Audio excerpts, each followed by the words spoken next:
It's Hifi Sean. Sean, how are you?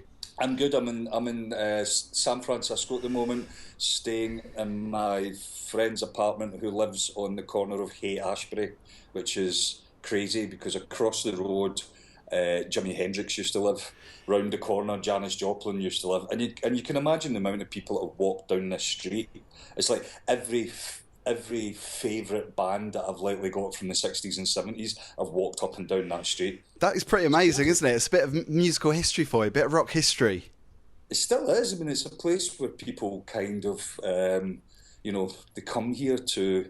It's just full of kids out in the street wandering about, smoking weed, trying to kind of relive the 60s. It's hilarious. So, Sean, tell us where you've been, because I know you've been there for, 2 weeks? Yeah, I kind of based myself here in San Francisco, and I played 2 weeks ago here, no, a week ago, yeah, a week ago here, and then I played Vancouver Pride, which was amazing. Then I came back to San Francisco, I played a few other things, and then tonight I leave for Portland, and tomorrow I leave for Atlanta. I play Atlanta, and then I'm going to visit my best friend in Las Vegas for 2 days, and then fly home to my lovely family. Yeah, and your dogs. Well, that's the family. Yeah. Forget the husband. I'm going back to visit, go back to the husband and the two dogs. I saw one of your Facebook posts the other night saying that you'd played somewhere and somebody came up and asked you what the track was, and it was your own track, because we know that you've got an album coming out, which you can't really talk too much about at the moment because it's early days. It's not out yet, is it?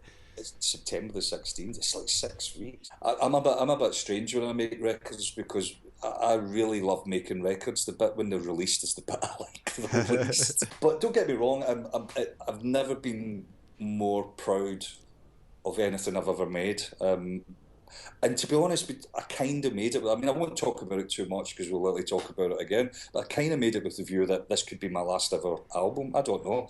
I just kind of made it thinking, well, if this is the last thing I ever do, I'm going to put my complete heart and soul into it. Yeah. Well, like you said, we are going to talk about it again nearer the time because there's so much to talk about because there's some amazing people on there. But just quickly, let me just run through some of the artists on there. Yoko Ono, Alan Vega. We've got Krista Waters, Billy Ray Martin. The whole kind of concept of it in the first place was I've always been attracted towards people who have a uniqueness about them, that they kind of create their own path and do their own thing. And it is really cohesive because, with that kind of project, it's quite an ambitious project. It's not, like you say, just selecting people just because you're featuring an artist. It's actually, there's a reason behind that. It's a personal thing, isn't it?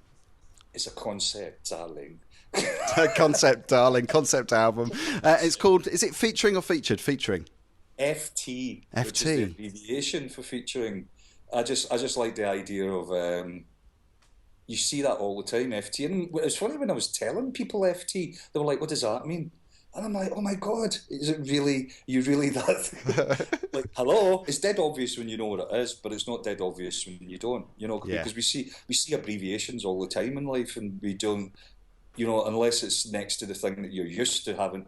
You know what I'm saying? When you see it in the context where it's supposed to be, but when you take an abbreviation out of context, it kind of doesn't mean anything. It's just 2 letters, FT. Yeah. Well, that's enough about the album, because you're not allowed to say any more, because we're going to peak too soon.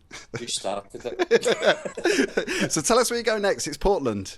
You're off to Portland, next. which is just above San Francisco. Portland's a really interesting place. I don't know if you've ever seen a television comedy called Portlandia. Never seen that, no. You should check that. You would love. I know you, and I know you would love Portlandia. Well, Portland is a kind of place that's became really trendy because a lot of the people that can't afford to live in San Francisco have moved to Portland. Is that what you're saying? I'm going to love it then. I'm the least trendiest person out there. Like, everybody knows it's kind of too crazily hip and like in at the moment, but a lot of that is to do with the fact of all the tech giants moving into San Francisco, because it all used to be down in Silicon Valley type area, or whatever they call it. I think it's called Silicon Valley, with the area where like Google is and Facebook and all that is.